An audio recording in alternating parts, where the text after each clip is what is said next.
Breaking news, Nigerians. Abubakar Malami is finished. When he was the Attorney General of Nigeria, he assumed the position of God. He was busy invading people's homes. You go say you want to arrest you, they not give you any letter. They go invade your house, they go buy people. Malami turned to a terrorist. He was terrorizing Nigerians. Even the ones when they go their house, the ones when news not carry, then go buy you. Just like that. Based on say, they don't want to make him voice out within your mouth. Nnamdi Kanu matter be like this because the former Kenya president refused them to buy Nnamdi Kanu in Kenya. He even said it. Malami said it that if they have buyed Nnamdi Kanu in Kenya, nobody would have known. He said it with his mouth. So right now, Malami now these people now they want they tell us say now they love Nigerians pass. Now they love Nigeria pass.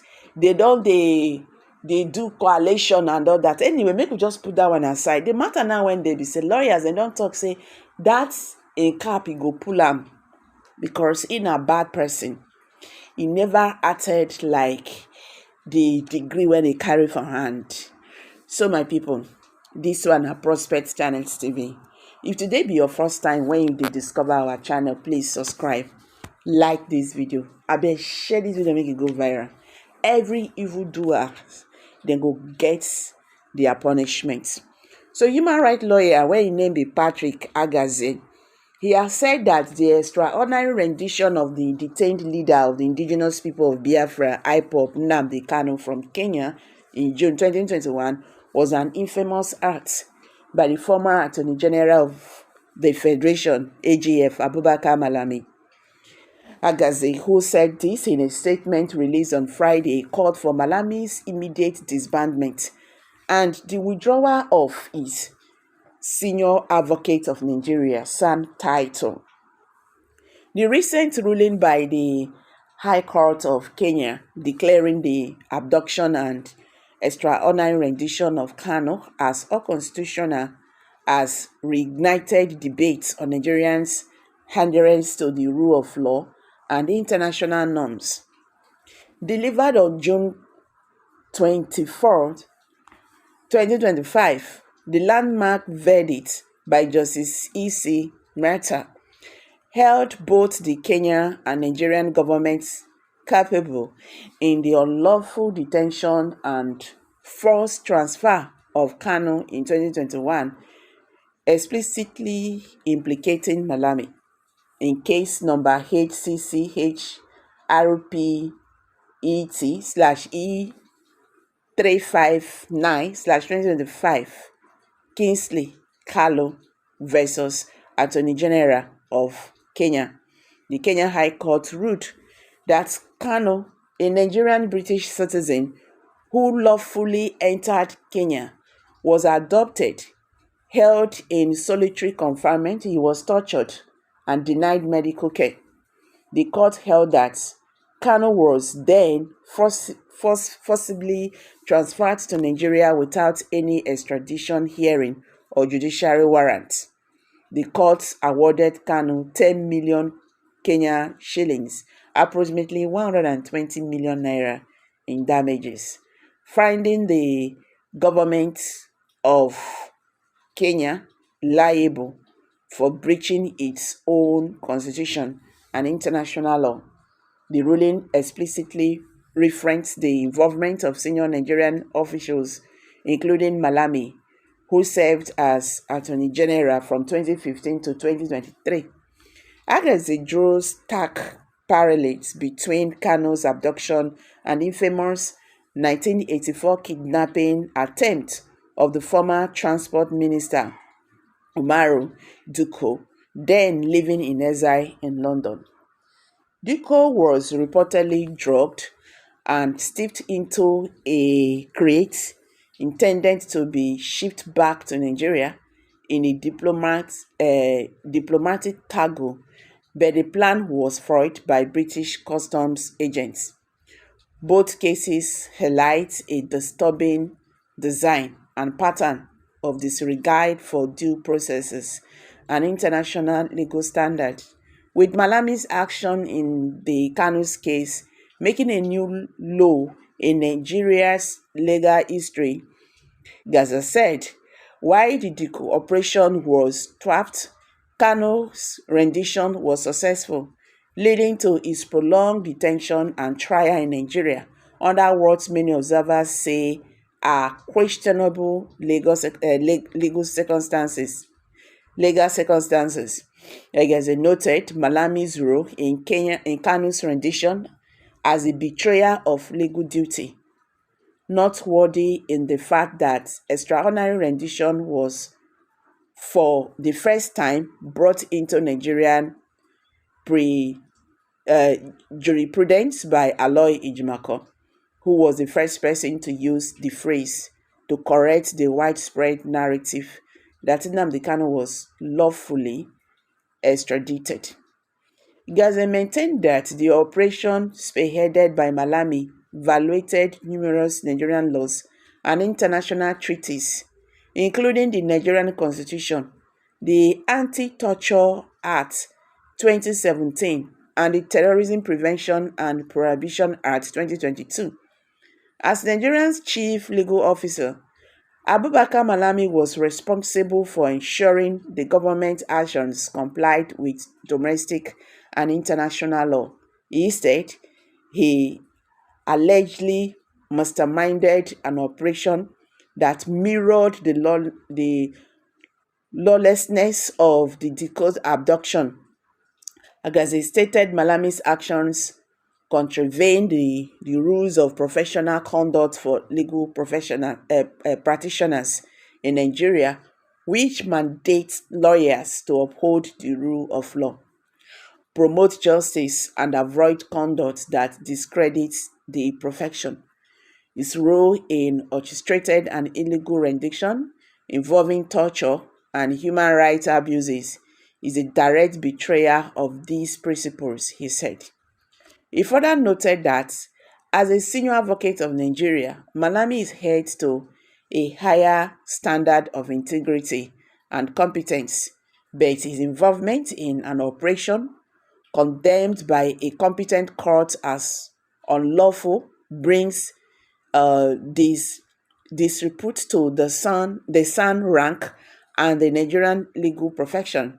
According to him, Malami's actions made Kanu's extraordinary rendition more egregious, considering that he had a professional and constitutional duty to uphold the law, not to orchestrate its violation. The reoccurrence of such tactics 4 decades after the Diko incident suggests a persistent culture of impunity within Nigeria's governance, with Malami's conduct making a continuation of this troubling legacy, he said. Pointing out the grounds for the banment and stripping of Malami's San title, as he referred to the Legal Practitioners Act and the rules of professional conduct, which, according to him, provide clear grounds for disciplining a lawyer for professional misconduct. Malami's actions in the Kanu's rendition meet several criteria for disbandment and uh, the withdrawal of his San rank, he said. He further stated violation of the rule of law by spearheading an operation that bypassed extradition laws and judiciary oversight. Malami undermined the rule of law, a core tenet of the legal profession. The Kenya court rulings confirm the illegality of the rendition, rendering Malami's actions incompatible with his role as a lawyer. Complicit in human rights abuses. The court found that Kanu was tortured and detained, incommunicado, violations of Nigeria's Anti-Torture Act and international human rights law. Malami's involvement in these acts constitutes a breach of his ethical duty to protect fundamental rights. Conduct becoming of a senior advocate. The SAN rank is a mark of distinction reserved for lawyers of impeccable integrity. Malami's orchestration of an operation linked to international terrorism by IPOB and condemned by a foreign court tarnishes his honor and brings disrepute to the profession. International embarrassment, like the Dikos case, Kanu's rendition has damaged Nigeria's global reputation, exposing the countries to accusations of treaty violations and state-sponsored criminality. Malami's actions have undermined public trust in Nigeria's legal system and his commitment to international norms.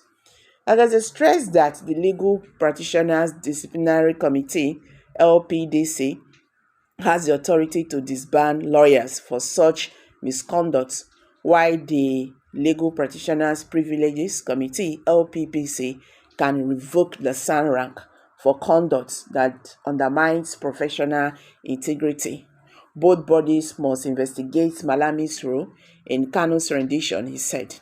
He further called for accountability, learning from history, saying the Omaru case serves as a cautionary tale of the consequences of state-sponsored lawlessness. He noted that while the perpetrators of the operation face limited accountability due to the military context, Nigeria's current democratic framework demands higher standard. He said Malami's disbandment and the stripping of his SAN rank would signal that no one, regardless of position, is above the law.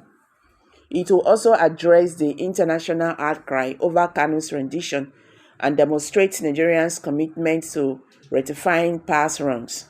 He said the Kenya court judgment has raised questions about the legitimacy of Kanu's ongoing trial in Nigeria as a prosecution founded on an illegal rendition may violate Section 3 of the Terrorism Prevention and Prohibition Act 2022, which prohibits unlawful detentions.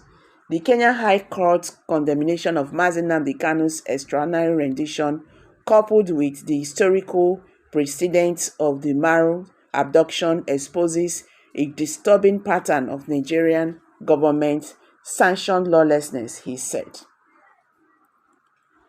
He maintained the former Attorney General Abubakar Malami's alleged orchestration of Kanu's illegal abduction, torture, and transfer violates the ethical and legal obligations of a lawyer, tarnishes the SAN rank, and undermines Nigerians' commitment to the rule of law. The Nigerian Bar Association and relevant disciplinary bodies must act swiftly to investigate Malami's conduct, debar him from legal practice, and strip him of his SAN title. Only through such measures can Nigerians break the cycle of impunity, restore public trust in the legal profession, and reaffirm its adherence to international legal standards. The truth is that this move by President Muhammad Buhari and Malami, they have tarnished Nigerian image out there. So guys, Malami should be stripped off from this rank, the SAN rank. So that is what this lawyer is saying. Now here I go drop him. So how you see him? Drop your comment below the comment section.